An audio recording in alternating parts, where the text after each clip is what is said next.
दोस्तों, प्रेमानंद जी महाराज जी ने बताया ये उपाय, इस उपाय को कर से आपके घर में कभी धन की कमी नहीं होगी। तुलसी का पौधा हिंदू धर्म में अत्यंत पवित्र और पूजनीय माना जाता है। इसे विष्णुप्रिय कहा गया है, अर्थात भगवान विष्णु की प्रिय। ऐसा माना जाता है कि जिस घर में तुलसी का वास होता है वहां सकारात्मक ऊर्जा, शांति और समृद्धि का निवास होता है।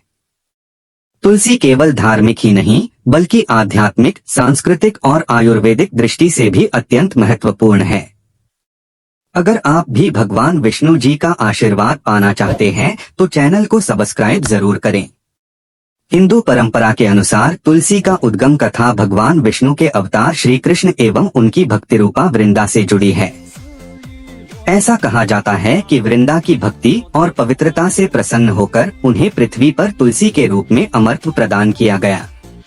इसलिए तुलसी को भक्ति, पवित्रता और निष्काम प्रेम का प्रतीक माना जाता है। तुलसी विवाह, जिसे तुलसी शालिग्राम विवाह कहा जाता है, भी इसी पवित्रता का प्रतीक है, जो कार्तिक मास में बड़े उल्लास से मनाया जाता है। तुलसी के पौधे की पूजा विशेष रूप से सुबह और शाम की जाती है। पूजा के दौरान दिया जलाना, जल अर्पित करना, मंत्र जप करना तथा तुलसी पर जल चढ़ाना शुभ माना जाता है। माना जाता है कि तुलसी पर जल चढ़ाने से पापों का नाश होता है और घर में सकारात्मक ऊर्जा बढ़ती है। तुलसी को स्पर्श करने से भी मन और आत्मा शुद्ध होती है और उसके निकट रहने से मन में शांति उत्पन्न होती है। यही कारण है कि अधिकतर हिंदू घरों में तुलसी चौरा बनाया जाता है। हिंदू धर्म ग्रंथों में तुलसी को 10 दिशाओं को पवित्र करने वाली शक्ति बताया गया है।